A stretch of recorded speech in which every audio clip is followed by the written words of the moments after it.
year has looked like. So it's time to do a self-reflection, look back on your year, and kind of, if in all reality, we should know or have mapped out. Now we can't dictate the future or determine the future. We never know what's going to happen on the moment to moment basis. We are grateful for every moment of life, but we should know how we want 2024 to end for us. I mean, wise people have plans for 5 years and 10 years and where they want to see themselves, not only in the near future, but in 5 years from now. Where do you want to see yourself 5 years from now? That makes me think about where I was 10 years ago, and I'm so grateful the transformation that has taken place in my life in the past 10 years. It was like major transformation. I went out to do an in-person speech yesterday, and I expressed to my audience that if I was to walk out the room and my 10-year ago me would have walked into this room, you would think that you were looking at two completely different people. And they were like, wow, yes. I mean, the transformation that has taken place over my life in the past 10 years is miraculous. It is nothing short of a miracle from God, and I'm so grateful for the things that God has done in my life over the past 10 years. So we're not going to stress ourselves out about what we want to see our new year look like. And I don't want you to wreck your brain or stress yourself out or anything like that. I just want you to kind of gracefully take a look at it. I want you to not be hard on yourself, because we are human. We make mistakes, we fall short. We are just trying our way through life. We are going to make mistakes. We are supposed to learn from our mistakes. We are going to trust the wrong people, end up with the wrong people. Anything could set us back. So we never know. Health issues, things that we could have done better within our health, and we might even be disappointed with the way that we have taken care of ourselves or anything in the past recent years, which probably ended as us where we are today. But as long as we are alive, I am here to encourage you that there is room for better, there's room for improvement, and I encourage you to keep on trying. So, by all means, do yourself a favor and do that. So, before I get started, let's just take a few moments of silent gratitude. But I want to read a quote to you that I came across. Of course, I do quotes at the end of my lesson, but I thought this one was very valid, especially for this point in our message. I cried because I have no shoes until I saw a man with no feet. Life is full of blessings. Sometimes we're just too blind to see them.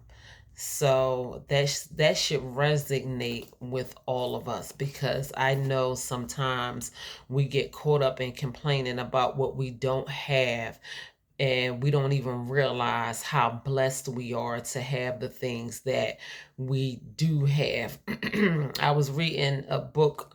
I just finished a book on 50 Cent, Curtis Jackson, the rapper. I know some of you may be familiar with him, and he was talking about how he visited a very poor country, and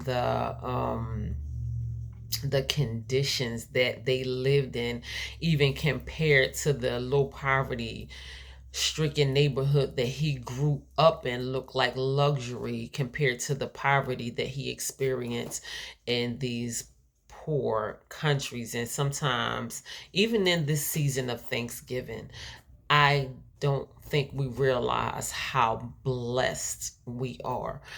So often, even with me being a public speaker and the people that I encounter on the regular basis, I love them dearly. I love them wholeheartedly. I have gained the trust of a lot of these people over the years, established good friendships with them, but some of them sleep out on the street every night, and all types of weather, and my heart goes out to them. And I wish I could do more, but there's not but so much I can do as one person.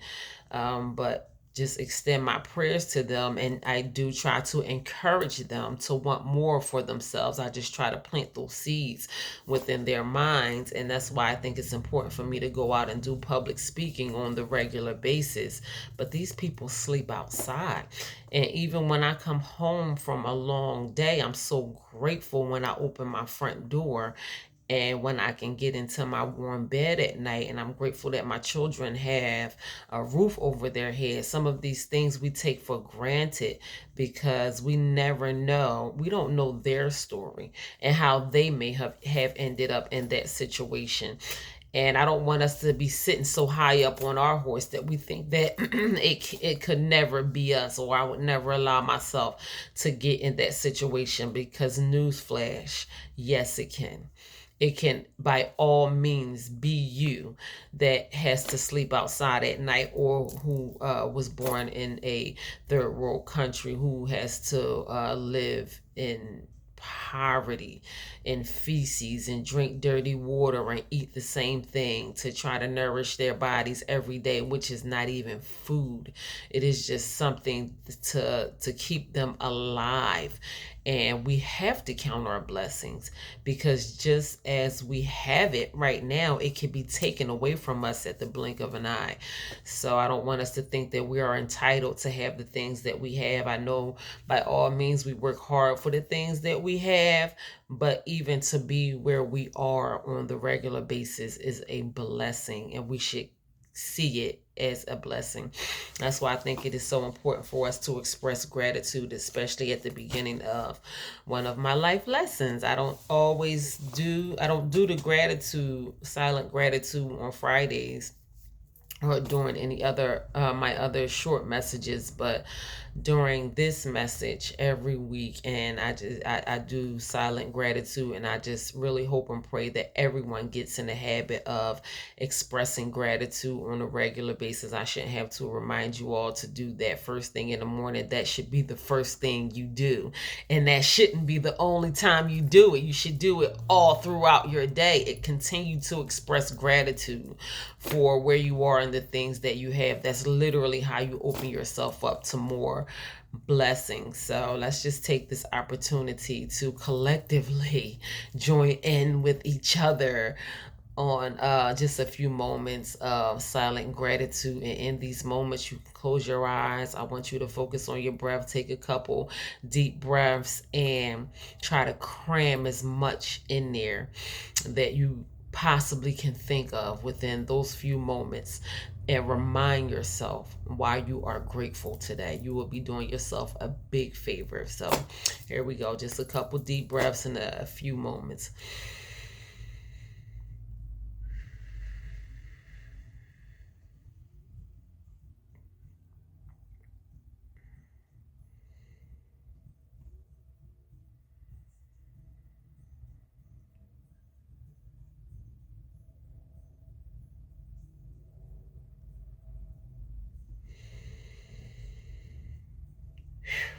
So that always feels so amazing to me.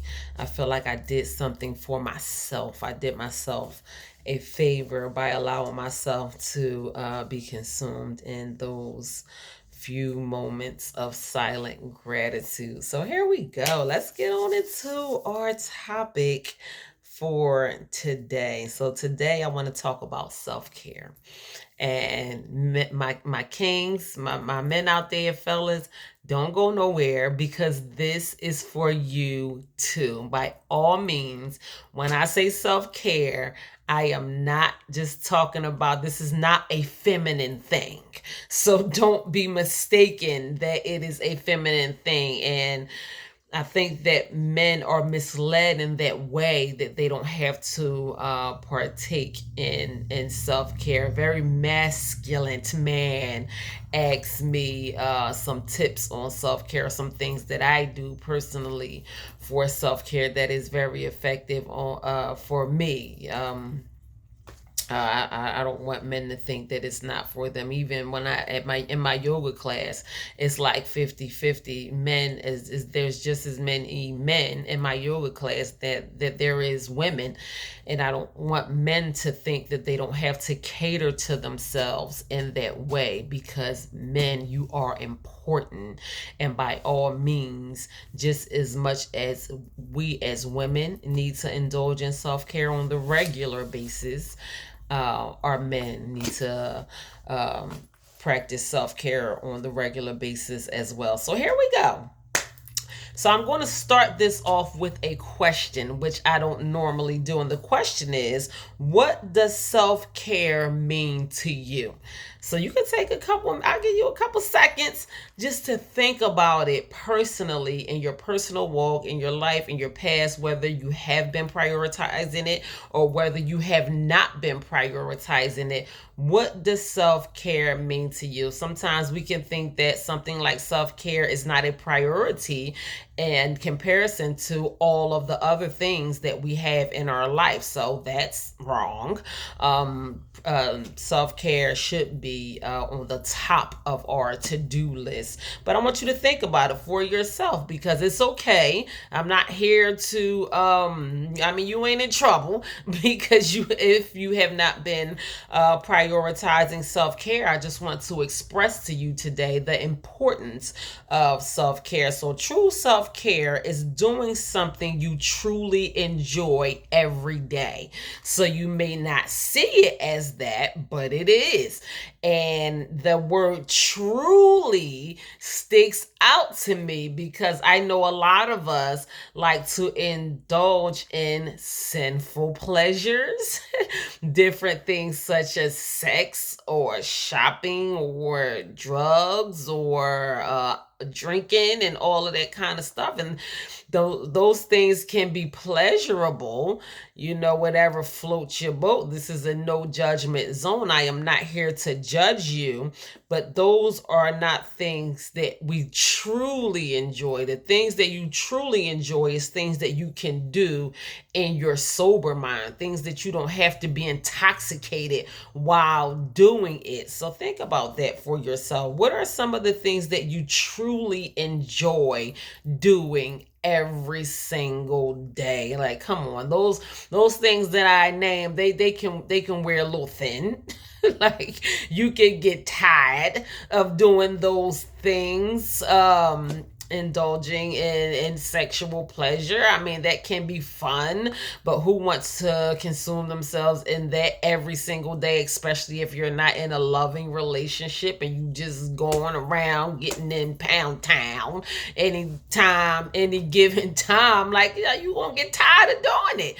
You're gonna want to do something else. So you might want to do something that will be more fulfilling, like actually spend time with somebody that you truly enjoy the company of, being with them. They make you happy, that you have good conversation with them or whatever. Like, Pound Town ain't gonna cut the cake all the time. So I'm talking about things that we truly enjoy doing. So that really stood out to me. I'm glad I wrote that down.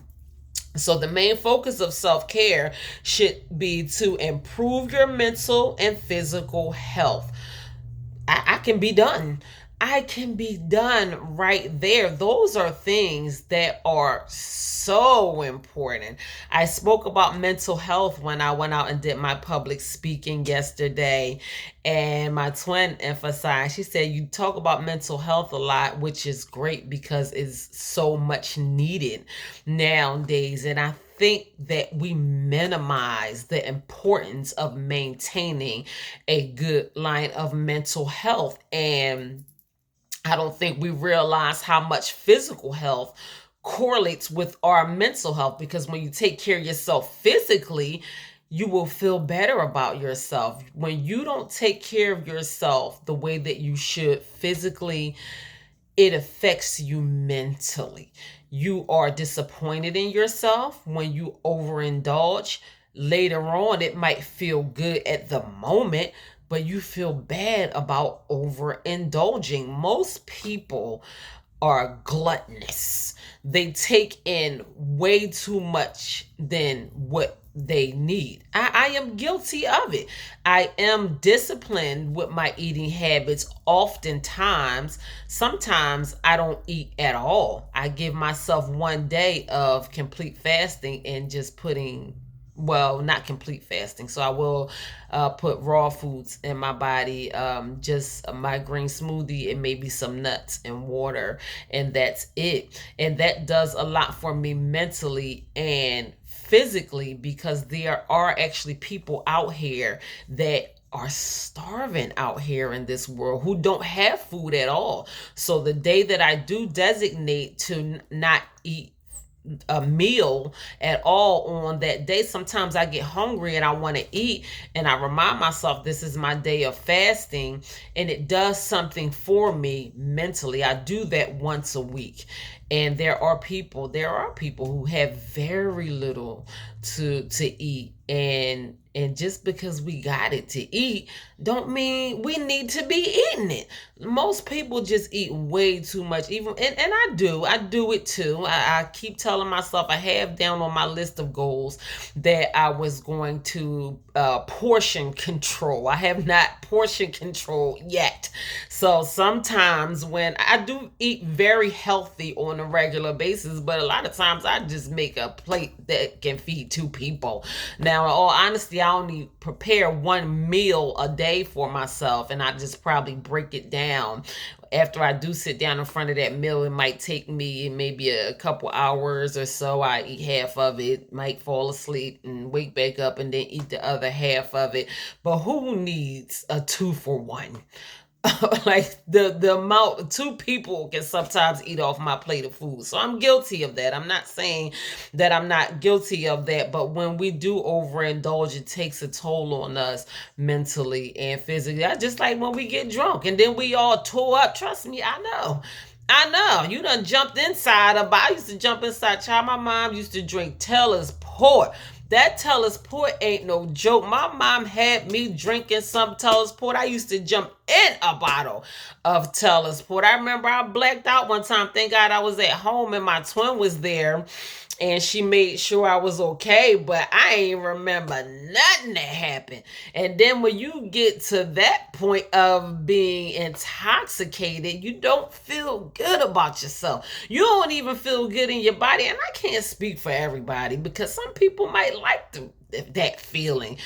Some people might want to get up and drink another drink. What they say, bite the dog back the bit chew, or whatever. That's what my stepmom used to say. If you wake up with a hangover, take another shot, whatever. But getting to that level of intoxication is probably unnecessary.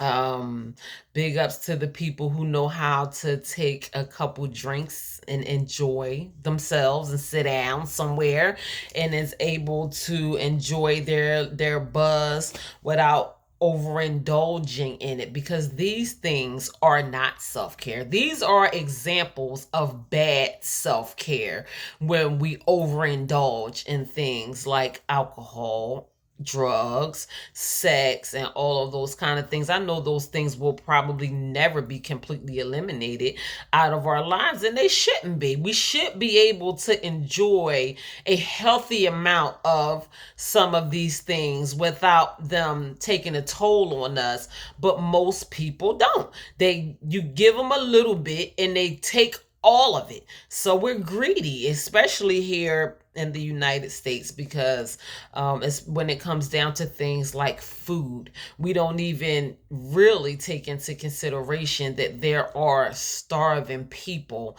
out here in this world. So when you don't take good care of yourself physically, I said all of that to say, when we do things to neglect ourselves physically or even overindulge, it takes a toll on us mentally. And I don't think that we give enough light to that. So studies show that 30 minutes a day of self-care can improve your overall health. 30 minutes a day is not a lot. of time in a day.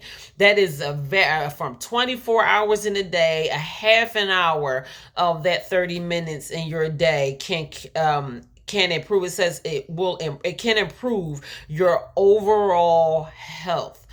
To some people, in the conditions of the people in our society nowadays, it really seems like a lot of people are not prioritizing their health, period.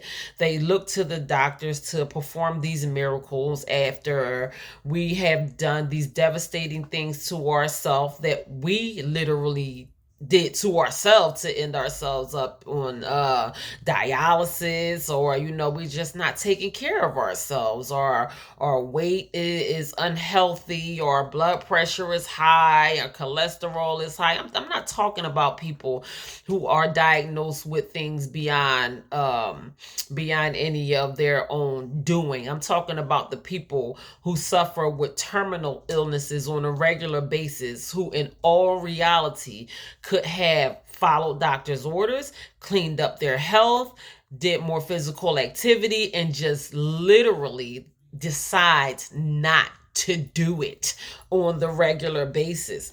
So yeah, these are the people that I am talking about. So it can improve, self-care can improve our overall health. So maybe this message is for the ones who care more about their overall health, because I know everybody doesn't. And if that's where you are, then by all means, that's just where you are. I'm not trying to force my hand on anybody. I have made a certain lifestyle for myself as far as my health is concerned, within the past, I want to say 10 years. And it works for me. It wasn't easy at first. I hated it. I felt disgusting. I was extremely overweight. Everything, well, not extreme. I can't say I've never been an overweight person. And I am said to be tall to be a woman. So it doesn't look terrible when you look at me, but I felt horrible. My knees were in terrible condition. My hips, I couldn't even walk up a flight of steps. My ex-husband was telling me he noticed my health now compared to how bad it was when we were married, and he pointed it out to me how he used to have to take his shoulder and literally push me up a flight of steps with his shoulder, and with me holding on to the banister with two hands. I was like an 80-year-old person before I even turned 30. My health was not in a good place. I'm not sorry for where I am today, because I do the work. And if I had continued on with the line of health that I had, I was eating way too much. In my defense, I did just have a child, and the weight kind of stuck to me more than any of my other pregnancies with my last child. So it was harder for me to take that weight off, but I did the work, and I continue to do the work every single day. Every day, whether it's just one thing, even if it's just mentally, I allow myself to be health conscious mentally, because it starts not in my mind, in your mind too. It starts in all of our minds. If you don't tell yourself how healthy you want to be, if you don't plant those seeds in your own mind, how can you possibly make it your reality? It's going to be far-fetched. We have to, that's with any kind of anything that we want to establish for ourselves. We have to plant those seeds in our own minds. Basically, it would take more than me just saying it to you. You're going to have to say it to yourself. I tell myself I want to be very healthy in my body for a long time, for the rest of my life. I don't even want to be terminally ill when it comes time for me to leave this. I want to leave here healthy. Like, I don't know how, what's going to happen when I go, but I don't want to ever experience extreme terminal illness. I don't want that to be the cause of my death. I just want to die of old age, and that's it. I mean, the body wears down, we get tired, we get old, but I don't want to ever know what it feels like to be that unhealthy. And I know a lot of us don't think that way, but when we neglect to think that way, that is a serious lack of self-care. So there's different forms of self-care, and I'm going to point out all of them because all of them are very important to me. So that takes me right into it actually. So five major forms of self-care. I'm going to name them each and name the importance of them. So mental self-care, declutter your mind. So we can be in the habit of allowing our minds to be overwhelmed with, most of the time we let our minds be full of things that are completely unnecessary. So we have mental health, mental self-care, we have physical self-care, working out, walking, stretching. We have financial self-care, saving, investing, treating yourself to something. We have emotional self-care, feeling your feelings, hug somebody, hurt. If it hurts, let it hurt. If you gotta cry, cry. It's okay to tell somebody you love them. It's okay to empathize and feel compassion for people and all of those kind of things, and to be able to control your emotions. So there's emotional self-care, and last but not least, there is spiritual self-care. So knowing that you are here for a reason and connecting with your higher self. So I know if you already are familiar with me as a motivational speaker, those five key things I emphasize all the time. So mental, physical, emotional, spiritual, and financial. Those five key things are always so important to me. So when I was doing my study last night and I came across a very powerful message, and though it was short and powerful, and all five of those things were listed in that message. So of course I had to incorporate them in my message. So if we are not doing something to add towards each of those five things on the regular basis, we may want to reconsider the things that we are doing on the regular basis. And it might seem tedious and it might seem a lot. How can I incorporate all of that in my life when I'm already doing all of this other stuff? And I'm telling you, it's possible because I do it every single day. I do something that I know is going to add towards my emotional health every single day. I do something that I know is going to add towards my financial health every single day. I do something that I know is going to add towards my physical health every day. I do something that I know is going to add towards my spiritual health every day. Which one didn't I name? My mental health. How can I not point that one out? And I catch myself slipping. I really do, because people get on your nerves. And there are going to be people out here that is going to get on your nerves. I mean, it is everywhere. And I recognize when I allow people to get under my skin. Now you're just starting to piss me off. And I am not the type of person who does not back. I'm not the type of person that backs down and doesn't stand up for themselves. That has always been my personality. Like I don't back down from nothing. It could be a shark like in my face. I'm like, who you talking to, bro? Like that's just me. I just don't back down from nothing or nobody, and I don't feel like I should. So I mean, but then you have people who think that they can take from you and think that you can just give, and they want to take advantage of you, or they see your work ethic, maybe at work, or whatever you add to your home value as a family, if you're a parent or whatever, and people will take, but they don't want to give. And I mean, we're human too. We want to be nourished. We want to, we want to be loved on, and we want to tell somebody about our day, even if we don't have a significant other or whatever.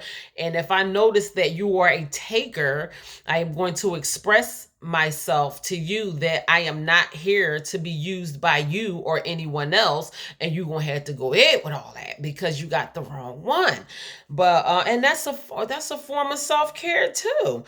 When you learn how to take care of yourself, I mean, to stand up for yourself and say what needs to be said, because when you let people use you and wear you down, and then like who's gonna do it for you, who's gonna nourish you, and then now you just tired and worn down and feeling used by everyone, and no one is going to volunteer. They're not even going to call up to check on you, to ask you, are you okay? This is why it is important to do it for yourself. So take care of your body and practice positive self-talk. That's a form of self-care. Speak positively over yourself all the time. And let me tell you how deceitful the enemy is. The enemy will try to creep into your thoughts and try to feed your subconscious mind and your conscious mind everything that you are not, so you can come down on yourself. And once the enemy has control over your thoughts and your mind, it can control your entire life. But we can combat that, and I don't think that we do enough of that. We can continuously say positive things to ourselves. That is what affirmations are for. If you have to repeat the same thing to yourself over and over and over again. I remember in one of the worst times of my marriage, and I was not on drugs anymore, but I was living in terrible conditions. My house was literally falling down on my head. I couldn't find my husband at the time. I couldn't find them to save my life. And I began to speak the love of God over myself, even in those conditions. I remember standing in the kitchen of my old house down North Philly, and I kept saying to myself, God loves me. I kept repeating to myself the love of God over my life, and it brought me out emotionally, even though I was still in that situation physically. I spoke power into myself, because if I had the love of God on my side, then what else do I need? If I have the love of God, then I don't need any of the outside sources, because God can do what man can't do. So I thought it was very important for me to speak the love of God over myself, and I continued to do that until my situation began to change. No, my husband at the time didn't get any better. No, I wasn't able to fix up that raggedy house, but God got me out of there. He got me out of there, and I ended up moving my children to the suburbs, and then eventually out of the city of Philadelphia into a more safer and cleaner and healthier, more beautiful environment altogether. Did my marriage last? No. Everybody can't go with you. But I got a lesson from being in a broken marriage for almost 10 years. I believe that God spoke to me through that, because that taught me how to love myself even more. So that thing that I thought was happening to me, when it was frustrating for me to not be able to find my husband half the time, he would forget his own address. I said, well, God said to me, he was trying to teach me something so he can use me for his glory. And that was the lesson that he had to use. He had to use that situation to get through to me.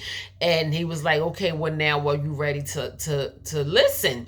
And it's all perspective. I'm not mad at my ex-husband for being who he was. He was that way before he met me. He didn't make me marry him. That was my choice. I got a lesson from it anyway. I learned how to love myself, and that was one thing that happened to me. That broken marriage was one thing that catapulted me in learning how to love myself more than I have ever loved myself before. So now that I am still learning how to master the art of loving myself, I am open and available to God using me for other things that he wants to use me for, and I don't have to struggle with not knowing how to love myself. We got that out the way. So thanks. Like we just got that out the way, because sometimes that can be in the way. It can be a barrier that we are blocking our own blessings because we are not prioritizing ourselves. And it takes tough lessons, just like being in a broken marriage for almost 10 years. But it's perspective. It's not always what's happening to you, because that thing that you think is happening to you, in all reality, it can be happening for you. So speak positive over yourself. It is going to help you so much along the way. So know that it's okay to say no. No is a complete sentence, but just don't say no to yourself. Don't say no to yourself, because sometimes we can get in the habit of yesing everybody else and we know to ourselves. Like, I wanted to do this for myself. I wanted to prioritize me. I wanted to take some time out to do a couple things for myself, but I'm so busy doing things for everybody else. Excuse me, I end up pushing back everything that I wanted to do for myself. And now I don't even feel like doing it no more. Now it's like completely out the window. It's too late. I'm tired. I gotta get up and go to work in the morning. So that's a no to yourself, when you just don't fit you in the equation at all. And we have to say, you know what? Let me do this for myself first. And then whatever I have time for after, I do what I know I need to do for myself. If it make the cut, it make the cut. If it don't, then oh well, so be it. But don't put yourself on a back burner and be so busy doing things for everybody else that you never seem to be able to get around to doing what needs to be done for you. So self-care needs to be treated as a priority and not a luxury. I cannot express the importance of that.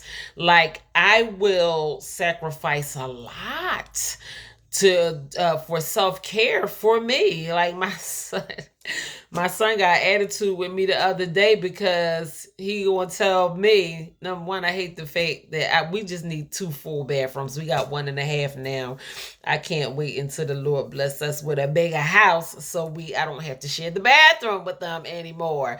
But my son and his hating behind self gonna say, mommy gotta do her little princess routine in the bathroom every night. I'm like, shut up, hater. So what? I don't care. Especially if you know I've been at work all day and you know I'm going to come home and do my little princess routine in the mirror or whatever. I'm taking my time in the bathroom doing what I do. So you get in and out the bathroom so you won't have to worry about me spending so much time in the bathroom or whatever. And I do. And sorry, not sorry, I do my little princess routine in the bathroom every single day. That is self-care. That is self-care. And that's not just for women. I mean, men can do their routine in the bathroom at night. So I don't think I know it's a little more for women. Like, we do more as far as primping and pampering and all of that kind of stuff, that men don't have to take as much time as we do. But some men don't do enough self-care routine as far as grooming themselves. They don't do enough of that at all. So it's just some men that just don't do it. And I think we should prioritize that as men and women. Some women don't do enough as far as grooming themselves. We should just take care of our bodies in that way a little bit more. And it makes you feel good about yourself when you do things like that for yourself. So whatever that may look like to you, your routine is not going to be my routine. Whatever you do to practice self-care on yourself on a regular basis, if you do a little bit of it, maybe you should try to spend a little more time doing more of it. Of course, I spend more time some days than others because sometimes I have more time than others, and sometimes I sacrifice my time and just take all the time I need. And that's most times, even if it runs over or if it runs through. That is just not something that I lack on or slack on, or try to cut short, or unless I absolutely am up against a deadline and I have to, be very mindful of my time, then I might cut my princess routine in half. But that's very rare. Most times it can be long. I'm not even going to tell y'all my business. I was going to give y'all an amount of time that I spend doing those things, but it is fairly long. I ain't going to lie. Like, I'm not going to sit up here and lie to y'all for what? This is what I do for myself, and I do it every single day. There is not one single day that I skip past not doing my princess routine. So my hating behind son likes to call it anyway. So self-care is important to maintaining a healthy relationship with yourself. So I had to triple take that when it said a healthy relationship. I'm like, oh, okay, a healthy relationship. But when it said with yourself, I was like, I like that. I really do, because it is so important to have a healthy relationship with yourself. I like painting my own fingernails. Sometimes I might go to the nail salon, and before I used to just go to the nail salon all the time, but me not going to the nail salon is something that I do for me, because me taking time out to paint my fingernails is like me spending time with myself, is me dating myself, me pampering myself, it just feels good to me when I take time out to sit here. Sometimes I might have my music going, sometimes I might have something on my TV or whatever. Like, sometimes I'm mad if I go to the nail salon and I'm like, I denied myself that time to spend with myself by taking time out to paint my fingernails, because that's something that I like to do, to spend time with myself. So sometimes I will deliberately go a long time without going to get my nails done, because I like spending that time with myself and doing that with myself, because I spend a lot of time doing a lot of other things outside of things like that, for myself. Even the time that I spend during my self-care routine every night, I spend a lot of time doing other things for other people. I help other people a lot. I just do a lot on the regular basis. So why should I not enjoy the pleasures of me pampering myself? Like, why should I cut myself? I think it's very important for me to do those things on the regular basis. So it should not be self-care should not be considered a luxury. It is, by all means, it should be a priority. So self-care is important to maintaining as a healthy relationship with yourself. You cannot take care of yourself. You cannot take care of anyone else if you don't take care of yourself. So that is just period, point blank. You might get away with it for a little while, but when it backfire on you and you have to deal with all of the things that come along with not taking proper care of yourself, and you get to the point where as though you can't take care of nobody else, because now you have to prioritize yourself. Now you at the doctors, and now you at the hospital, and now you at the specialist, and all of that kind of stuff, because you haven't taken enough time out. Basically, we can avoid all of the unnecessary things if we do what is necessary. I don't think we realize that. So if we take more time out to take care of ourselves, we won't end up having to take off work and be late for work or not be able to show up for our children or whatever, because now our health is interfering, or our mental health is interfering, or our financial health is lacking, or our spiritual health, or we just can't even show up. And it happens every single day. We can't show up because we have not gotten in the habit of prioritizing ourselves. So good examples of self-care are reading, eating healthy, exercising, and praying. All of those things are very, very important. If you are not doing those things, some of those things on the regular basis, I strongly encourage you to begin to do those things. I know a lot of people don't like reading. Reading is healthy. It is good for you. When I first began the habit of incorporating more reading in my life, that is the main thing that I told myself that I know is good for me. It's good for my brain. It's good for my life, period. It opens up my imagination. It teaches me more, all of that kind of stuff. So if you are a person that likes to read or not, I suggest that you do it anyway. I know a lot of people are on their phones a lot. So even when I first started reading more, I would read things on Google, whether it was a definition. I would look up different meanings of different things a lot, and I would just take time out to read different paragraphs. If it's an ad or something, like even if it's an ad that I'm not interested in, I'm going to take my time out to read it anyway, because I just considered that reading.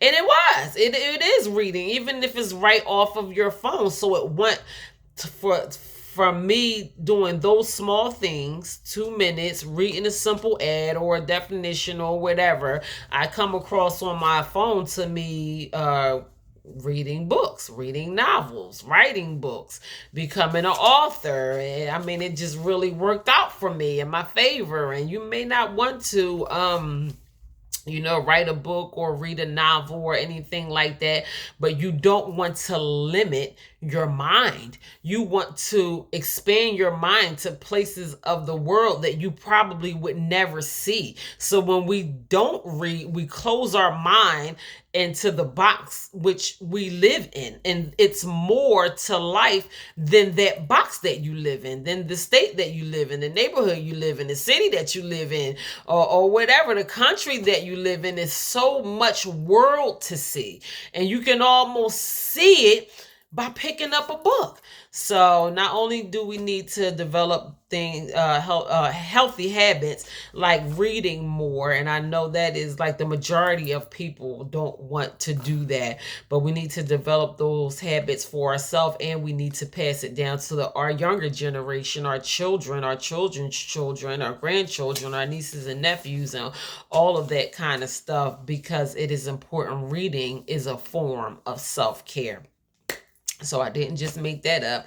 I came across that in my study. Of course, you all know eating healthy and exercising. I think I did go over those things when I talked about physical self-care and taking care of ourselves physically, doing things for you just because you know that you're moving around. They trying to talk me into doing Pilates. But I do yoga, I do Zumba, I swim, and I work out 5 days out the week. And even things as far as me swimming and doing yoga and Zumba, it benefits me to allow myself to be able to get into body movement and motion and all of that on the regular basis. I get in the habit of moving.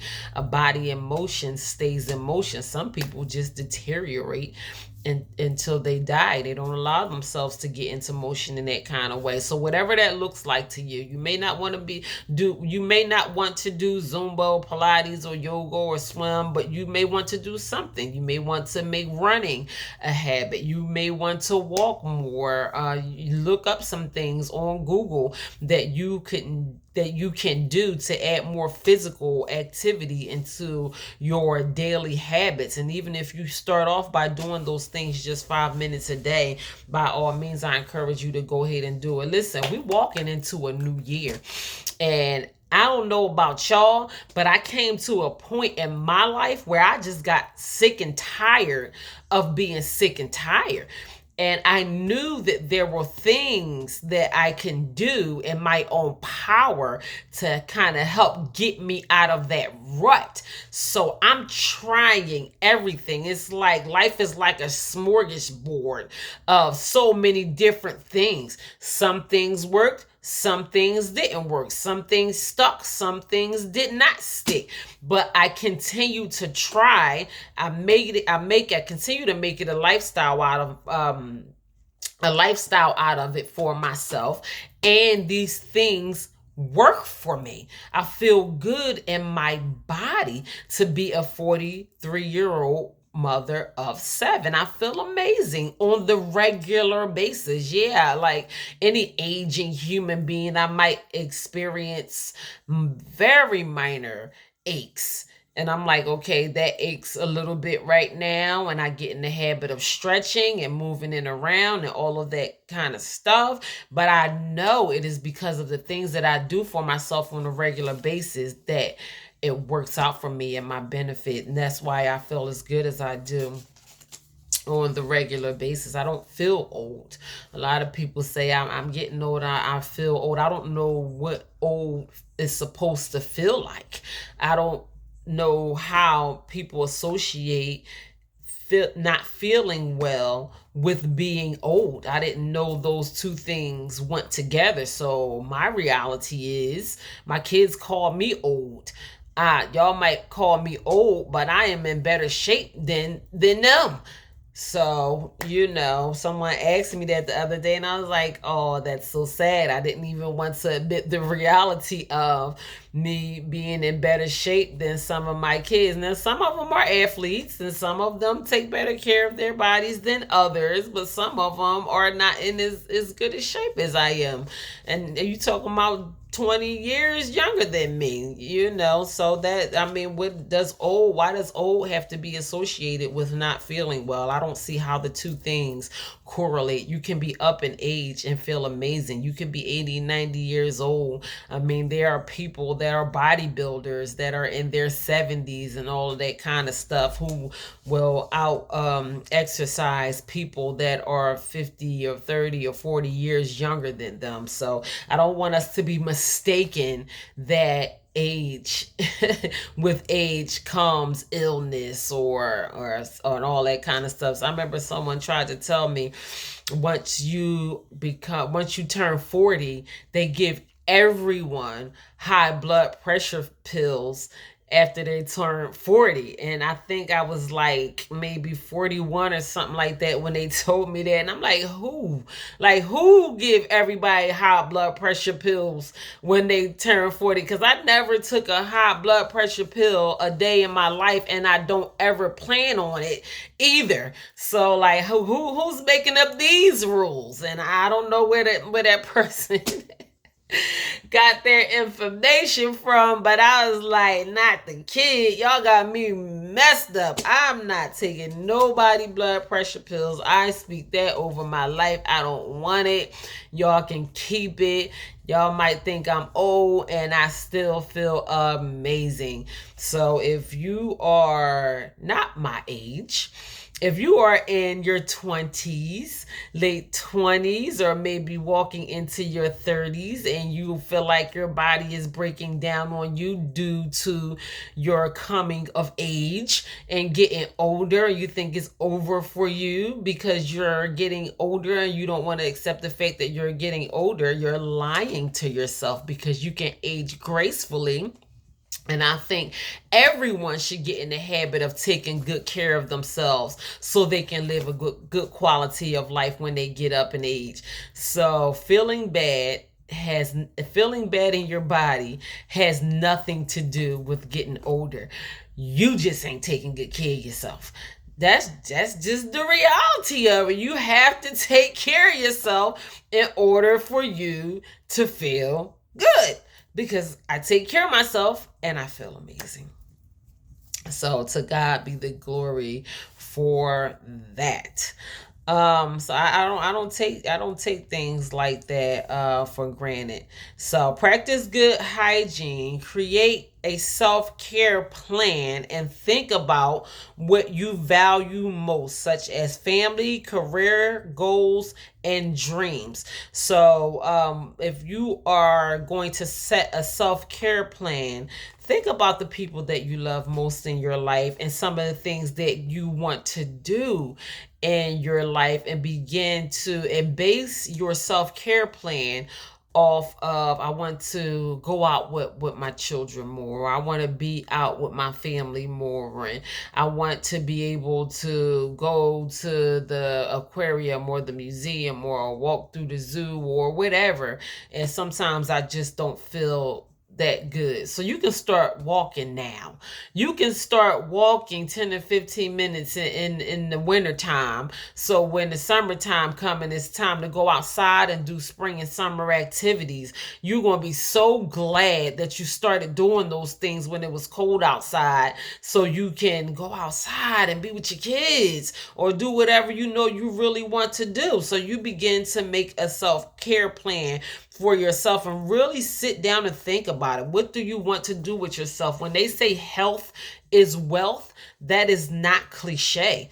Health is wealth, because you can't enjoy your wealth to a certain extent if you are not healthy in your body. How you enjoying your health? You got all this money, but you in a hospital, or you got IVs up your arm, or you got to wake up popping 20 pills for breakfast and all of that stuff just for your heart to beat, or you to function, or whatever. Your body's supposed to do whatever it's supposed to do, and you know you ain't been doing what you're supposed to be doing in order to keep your health better than that. And the doctor is adding more pills, and you are getting sicker, but you still don't want to move, you still don't want to add no activity, you still don't want to add more fruits and vegetables into your diet and all that kind of stuff. That's just a lack of self-care. So begin to write a self-care plan for yourself. I'm trying to help y'all.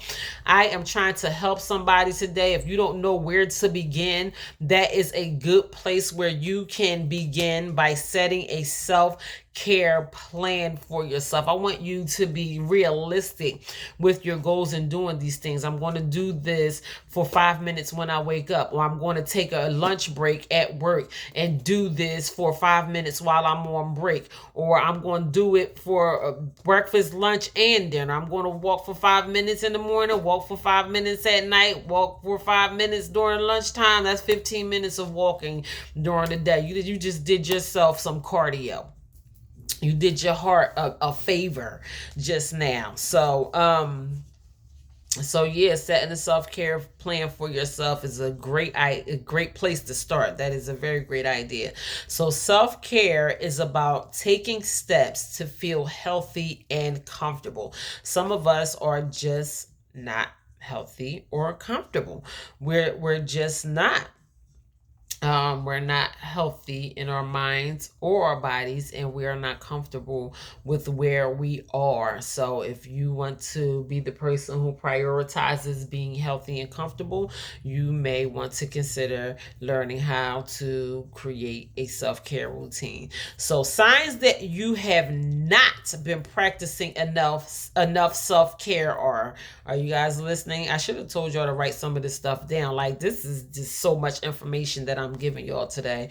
So even if you want to go back and just get some of this information and utilize some of this information, take some kind of notes if you have a pen and paper handy, or whatever. Do whatever it is that you have to do to kind of hold on to some of this stuff, so you can refer back to it, so it may work out for you, so it can help you in the near future. So signs that you have not been practicing enough self-care is low energy,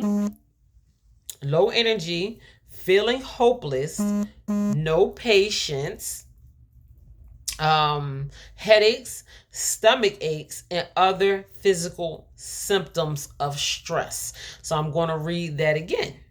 Signs that you have not been practicing enough self-care is low energy, and you know if this applies to you.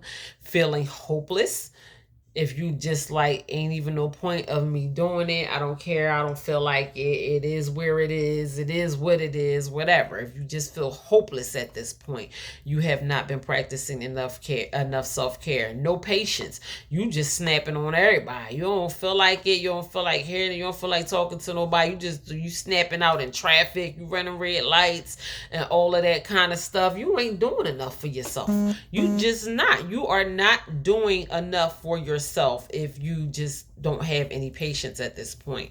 If you have constant headaches, I do get headaches sometimes. Sometimes when I do get headaches, I'm not the type of person that gets headaches, but I notice the day that I do get headaches is on my fasting day, is when I don't put a lot of food into my body. So after I'm done my fast and I decide to eat maybe the next day, that's why I decided to incorporate nuts and fruit on my fasting day. Before, I was just fasting strictly off of water, and that was it. I wouldn't even drink coffee or anything. It was water morning, noon, and night that I would fast that way. But I noticed myself getting headaches because my fasting day is one of my busiest days. I have to work, and I can't work like that. So I was like really weak at work. So I was like, I know nuts are a high energy protein food. So when I just take back a pack of nuts, maybe some peanuts, cashews, whatever, it gives me energy, and it kind of subsides my headaches. But if you are a person, a headache is a clear indicator that something is not right. So that is like woohoo, knock knock, tap tap. Like, you have to find out where the source of that headache is coming from. Like, thank God for headaches, because without headaches we wouldn't know that there is something going on that we need to focus on. So if you are a person who has headaches, chronic headaches, migraines, headaches often, you are not practicing enough self-care. If you are a person who has stomach aches, nothing that you consume, that you put into your body, should make your stomach hurt. Nothing. Your stomach hurting behind any meal or food that you put into your body is not normal. Your stomach should just not hurt at all when you eat anything. So I snack. I do snack often, and I don't eat potato chips, or I don't eat cookies, and I try not to even eat that much crackers, but I do eat like stuff like corn chips and things like that, because I'm just like really in the habit of cleaning my diet up right now. So if I go back and eat a unhealthy snack, if I grab something off the rack that's just like completely processed, it will tear my stomach up. And that's how I know that I can't eat processed stuff anymore. And it's because I have gotten in the habit of eating cleaner. I eat more clean now than I have ever done in my entire life. But nothing you put in your body, nothing, I mean, zero things that you put in your body should make your stomach hurt. So if your stomach is hurting, then maybe you're overeating, or maybe that's your body rejecting it and telling you that it doesn't want it, and your stomach is having a problem breaking it down. So it just shouldn't be in your body anyway. So either lower your portions, because I know overindulgence is a thing, and we get the itis, and it's comforting, and food is very comforting. It is. And we just sit there and eat until we can't eat no more. So that don't necessarily mean you eating unhealthy. That just mean you eating too much. So if your stomach is hurting, that is a sign that you have not been practicing enough self-care. So don't eat nothing that's going to make your stomach hurt, and don't eat to the point that your stomach is hurting. So that is a lack of self-care. You are not properly caring for yourself if you are putting things in your body that is causing you discomfort or pain. So by all means, if you do end up eating something that makes your stomach hurt, I'm telling you, your body does not like it. Your body is not agreeing with it. And in the case that happens to me, which I have learned from doing that to myself, I try to release it as soon as possible. Like, I just try to get it out as soon as possible because I know my body does not like it in there. But don't get in the head. Don't think that it's normal to for your stomach to hurt by eating anything, because it does not. I mean, we should be helping our body. We are on the same side as our body. Our body is helping us. So we shouldn't do things to go against our own health and our own body. So if your stomach is hurting by something that you are eating, stop eating it, like, now. Like, don't even eat it no more ever again at all.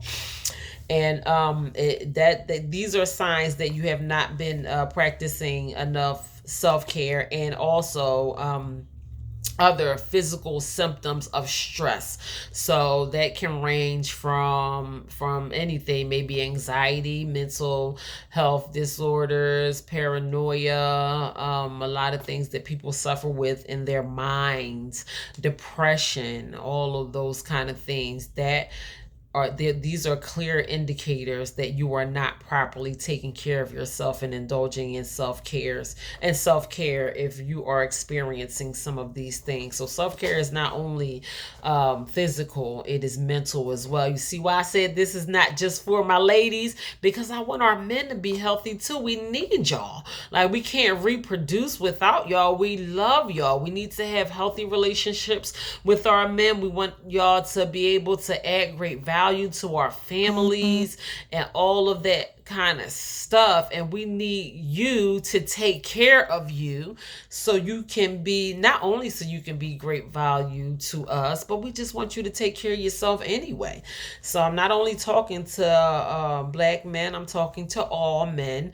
If you have not been making a habit of practicing self-care or incorporating self-care in different areas of your life, then I believe that you should. And I know you work hard and you have a lot on your plate and you have people looking up to you and all of that kind of stuff, but you ain't got to tell nobody. I was going to say, even if you got to tell them that I am practicing self-care routines on myself, and I'm going to have to do whatever I have to do with you later because I'm doing this right now, you ain't got to tell nobody, because it ain't none of their business. You can just go ahead somewhere and just do it anyway, and you don't have to explain to nobody why you are doing the things that you need to do or things that you want to do for you. So it's always better to put yourself first, regardless of the circumstances. At the end of the day, you have to live with your own choices. So if you have to sacrifice your job, if you have to sacrifice your relationship, if you have to sacrifice your family, if your kids got to be pissed off with you and have an attitude, it's always, always, always best to put yourself first. So prioritize your self-care. By all means, it's always better to put yourself first, regardless of anything that you may have to deal with later. You will appreciate it so much more, and it will add so much value to your life when you put yourself first, no matter what. So it says always. You are what you leave behind in this world. How do you want to be remembered? So the things that you do, I wrote that down because the things that you do is going to leave a mark on this world. And some people have a serious lack of self-care, that they have left this earth neglecting themselves mentally and physically, and they left so much behind, and they left things undone for whatever reason. They left things the way that they left them. They did. Maybe they didn't know the reality of some of the things that I am speaking to you right now. Maybe they didn't know that it is possible to prioritize yourself regardless to what my family is going to think, and they think that they owe them their family. And I heard one person say, if I had $1 million, or I would give most of it to my family and all of that kind of stuff, and did not prioritize themselves and left here not being able to give their families anything. So how can you feel obligated? And there's nothing wrong to want to be able to provide and do things for your family financially, but how can you do something for your family if you can't do it for yourself? I believe you are in a better position of obtaining that amount of wealth if you take care of yourself. So sometimes we think we got it the other way around. I need the wealth so I can take care of my family and then I can prioritize myself. And that's backwards. You have to prioritize yourself, and then maybe you will put yourself in a position to be blessed, and then you can help your family. And that's just the order that it goes, no matter how we try to tweak it and put it the way that we think that is going to work for us. It never works out that way. It's mandatory to put yourself first. Like at the end of the day, you just don't have a choice. So you are what you leave behind in this world. And what do you want to be remembered as? That's a question that you can ask yourself. What mark do you want to leave on this world?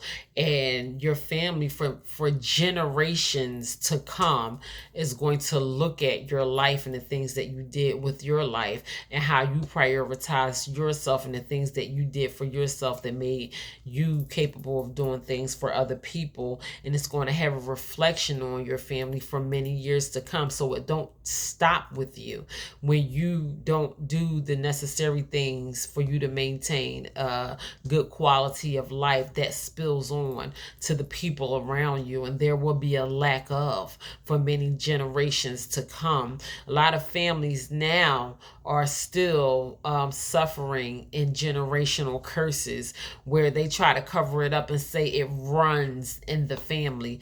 No, it don't. No, it don't. Ain't no way in the world. High blood pressure running your family. Fried chicken running your family. Put the chicken in the oven. You don't have to have it fried all the time. So I'm telling you, fried chicken is delicious. Trust me, I know. I used to eat it.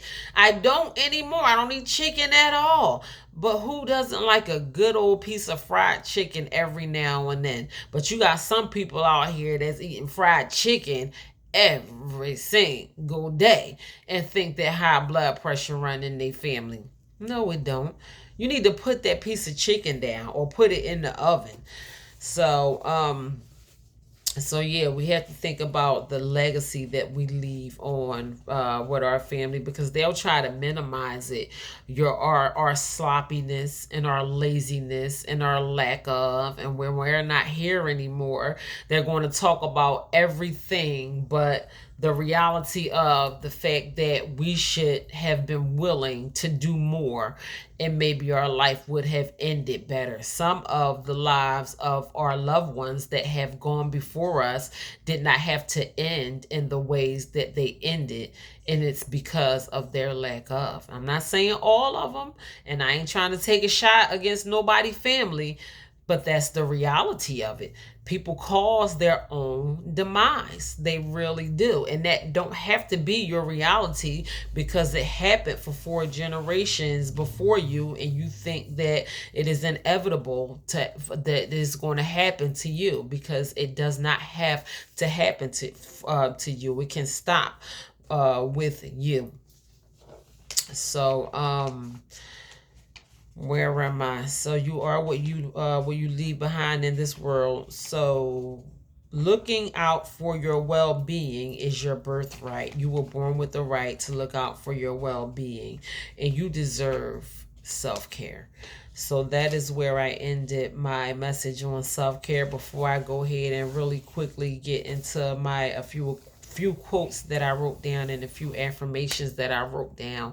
And I just want to say that I'm so glad that this message that I got I decided in the first place to do a message on self-care today. It did surface at least 3 times within the past maybe few weeks, and someone brought it to my attention that it would be good for me to focus on a message of self-care today. And especially with us coming into the new year, we're trying to figure out where we should start with our New Year's resolutions and the things that we want to do for ourselves and all of that kind of stuff. And I know a lot of my messages basically focuses on us and the things that we can do to start to begin to turn our lives in a better direction for ourselves. And it does all start with you. And what better place for it to start than with something like self-care? I don't think that we prioritize ourselves enough. We want all of these things out of life, and I don't think that we have it lined up in the correct order. So I think that things could be a little out of order and out of whack, and in turn we suffer the consequences of things being out of order. So everything should be in decency and in order. That is in the Word of God.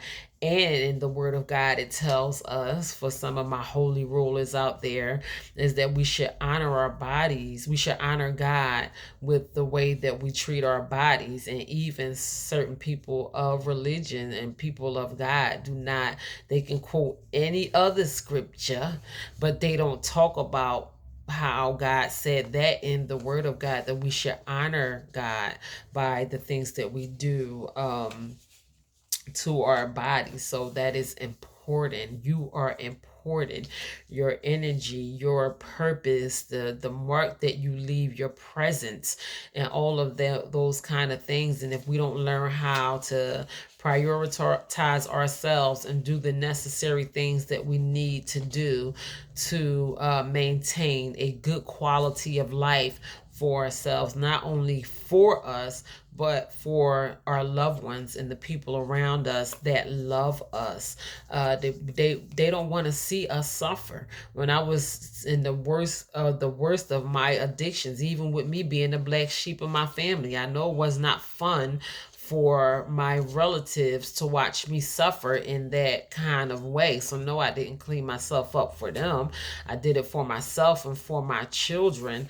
But we do need to hang in there for each other. We do need to take care of ourselves, and not only do it for ourselves, but do it for those that love us as well. So I do truly thank you all who joined in with me with it, and is being very patient with me relaying this message on self-care today. I am so very grateful for your presence. If I forget to say it, I am going to say it now. I am grateful for your presence here today. So I wrote down a few quotes. My first quote is from a woman named Miss Katie Reed.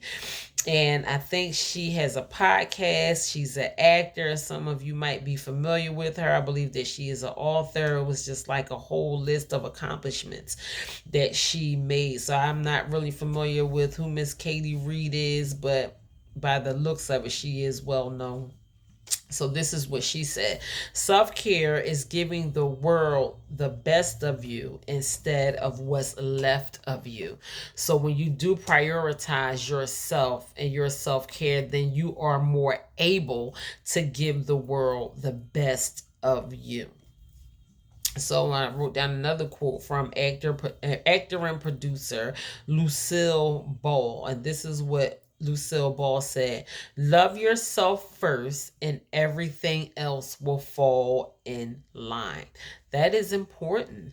That is so important, to love yourself first. We think that everything is going to fall in line, and then we can take time out to love ourselves and do the things that we have to necessarily do for ourselves. We can't be effective in anything if we don't learn how to put ourselves first. I mean, I know some people that will show up at their job every single day. Good worker, hard worker, always there, dependable, know how to show up at work, keep a couple dollars in their pocket and all that kind of stuff. But most of the time, you're suffering in your body in some way, form, or fashion. I mean, some of them might even come limping in there sometimes. And obviously you look like you haven't been focusing on your body enough. Having a conversation with you mentally, you have not been focusing on yourself mentally enough because you're here, but you're not happy. I'd rather be happy and not there, because if I can't be happy where I am, then I don't want to be there at all. So sometimes you just got to take some time out to get yourself together.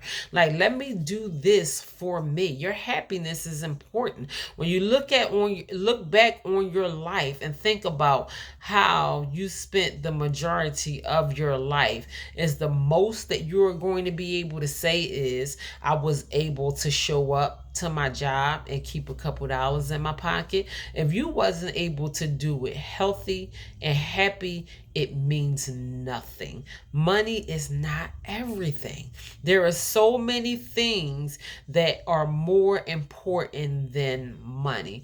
Money is important, money is nice, and I believe that we should all prioritize our finances and having a healthy relationship with our finances. But it's literally the last thing on the list, because we should have peace in our minds, we should have great health, we should have joy and happiness. I'm talking about the things that money cannot buy. So people think that getting a job is a flex, and there's other things out here that you can flex on besides saying that I got a job all the time. That's not a flex to me. Knowing that you did something for yourself mentally or physically or emotionally or spiritually, those things, that's the real flex. When you say that you did something that is going to have a long lasting effect on your life and the people that love you. So these are my few affirmations, my self-care affirmations. They are short and sweet, and I want you to repeat these things over yourself. Today I put myself first and I love me. Say it to yourself. Say it over and over and over and over and over again. Say it all day long. Say it today, say it tomorrow, say it for the rest of the week, say it for the rest of your life, because we need to do it anyway. Today I put myself first.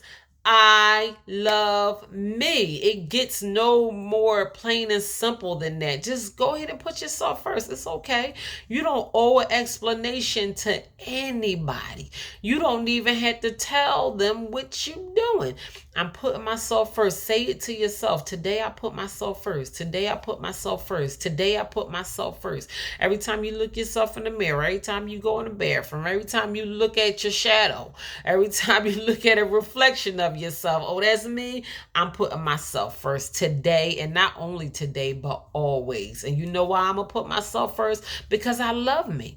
There's a lot of people who don't know what self-love is, and self-love is important, and we should learn how to practice self-love. Self-love and self-care is two different things. So I did a message on both of them, I believe. But if you want a message on self-love, listen, drop it in the comments. I got you, because we can get into some self-love too. But I want us to be able to learn how to love ourselves more. Not saying that you don't love yourself at all, but even those of us who do love ourselves, we don't express self-love enough. I wouldn't know it by looking at you that you loved yourself. You probably loving yourself more behind closed doors than you are publicly, because we want to do what's socially acceptable and we want to be people pleasers and do what's going to get us liked or loved or some attention and all views and likes and all of that kind of stuff, when you ain't really doing the work when you alone. Like, what are you doing for yourself behind closed doors when ain't nobody looking? Don't just act like you love yourself publicly. Really do something for yourself privately. Love yourself all the time. And then show the people around you, the people that love you, whether you want to display it on social media, or maybe if you want to have that conversation with one of your kids or one of your nieces or nephews, if you don't have no kids, if you want to talk about the importance of self-love to someone that you know, because we don't normalize having these conversations, because we don't think that self-love is important. We put these things on the back burner, and we love ourselves privately because it's not socially acceptable. We get turned up together, we do all this stuff together, and meet me at the club, bottles full of bub and all that kind of stuff, but we ain't gonna get together to go to yoga or to meditate or to pray or whatever that we know that we need to do. Let's get together and go to the spa or something. Like, why we can't normalize those things? We talk a little bit about the things that we do to express love to ourselves, and we talk a whole lot about BS, about things that is really not going to carry us a long way. So the purpose of this message on self-love is to self-care. Here I go. Is to understand self-care and prioritize it for the sake of your health and happiness. So that was the point of this message on self-care, because we need to understand it more and we need to prioritize it more. Self-care is very, very, very important. So once again, I thank you. Good morning. God bless you, and I love you. Real quick before I pop on out of here, I want to just shout out my books really quick and my YouTube channel. That is True Value Knowing Your Worth on YouTube, and my books are available and on sale. It is almost Christmas time. You can make them good stocking stuffers. You can gift it to someone. You can gift it to yourself. That is True Value Knowing Your Worth. You can Google these titles. That's my first book. That's my YouTube channel, and it's my first book. That is True Value Knowing Your Worth. My second book is Walking Treasure, Discover Your Hidden Treasures. My third book is Feed Your Soul. That is your personal guide to health and wellness. And my fourth book is called Religiously, and that is taking a closer look at spirituality and religion. And don't forget, I am now accepting donations for my nonprofit organization that I have been running for years now. During the time of us celebrating holiday seasons, I try to remember those who are less fortunate, and my hope and prayer is to exceed any previous years of receiving donations, so I can hopefully be able to visit maybe a few of the local homeless shelters in my area with gift bags and with Christmas bags. So it's called A Heart to Give. That is the name of my nonprofit. And if you want to give to A Heart to Give, you can cash at me at my first name, that is $Sakara, SAKARAH, last name Bay, BEY, in all caps. I don't know if that makes a difference or not, but it's just my first and last name, Sakara Bay, on Cash App, and you can specify that you are donating to my Christmas giveaway this year. So thank you in advance for giving, for donating, for giving from the kindness of your hearts and making it possible for me to be able to do the things that I do on the regular basis. Thank you for your presence here. Thank you, thank you, thank you. Without you, there would be no me. I don't think I would still be here making videos if I didn't realize the people that, decide to join in and the views that are going up. So I really, really hope and pray that it is helping someone. Just to let you know that that there is light at the end of your tunnel. I don't care how your situation may have started, how dark it was in the beginning. The sun comes out after the night. So I want you to never give up hope on yourself, to continue to have hope, for yourself, for a better future. And I want you to know that the work is absolutely necessary. You have to put forth so much effort in order for you to be able to experience the other side of your trials and your turmoil and your heartache and your pain. Those things that happened to you did not happen to you for no reason. Everything that happened to you had purpose behind it. Your testimony had much purpose behind it. But it is time for us to enjoy our lives, for us to be able to go out here and to tell our stories. You never know how your story may have an impact on the life of someone else. That's why God has me here telling my story, because it's not just for me. I couldn't just keep it in to myself. I was telling my twin the other day, when God revealed to me what he wanted to use me for, and I'm looking around like, you got the wrong person, because I know you ain't talking to me. God told me to tell my story. God told me to write books. And I'm crying. I hate crying, and I'm laying in my bed, and I just got this revelation over me, and I'm like bawling tears, and my pillow was soaking wet, and I was like, oh my gosh. I just did not know the power that I had within me. And I think about how the greatness of other people and how much of an impact that they have on this world, even with their own testimony. And God said, you are one of those people. And I was like, what? Who, me? I was like, no. He was like, yep. He's like, you didn't know it. You didn't know it all along. And this is what I was preparing you for. The same people that you admire for their strength and for their beauty and for their testimony and all of that kind of stuff. Look in the mirror. And I was like, wow. Like, I'm getting emotional just thinking about the day that God revealed me to me. So that's how I ended up here.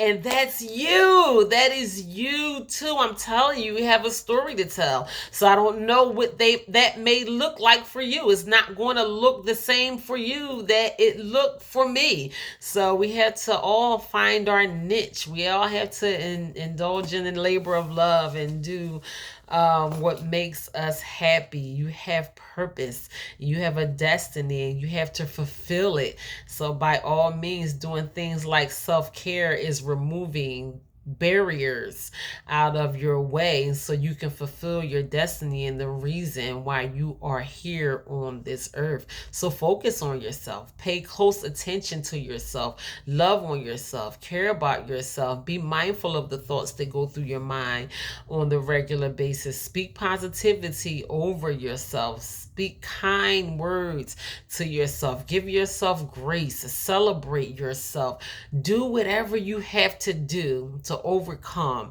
the things that have been standing in your way for so long. Remove those things so you can be well on your way. So that's it. Thank y'all. I love you. God bless you. Y'all go out here and get over this hump. I will, Lord willing, I will be back here on Friday with a just pop on really quickly. I always say quick and end up staying longer than I intend on staying, but I will be here on Friday with a pick me up, a morning motivational message to get your Friday started. And then my vacation begins. You will not see me again in this way until the week after Thanksgiving. So I want you all to enjoy the holiday with your family. God bless you.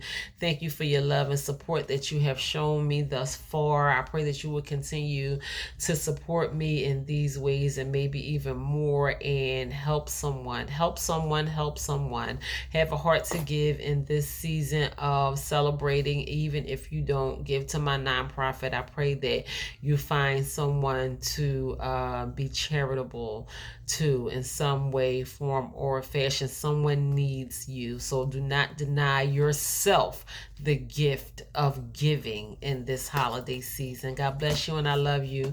In the meantime, you guys continue to stay blessed.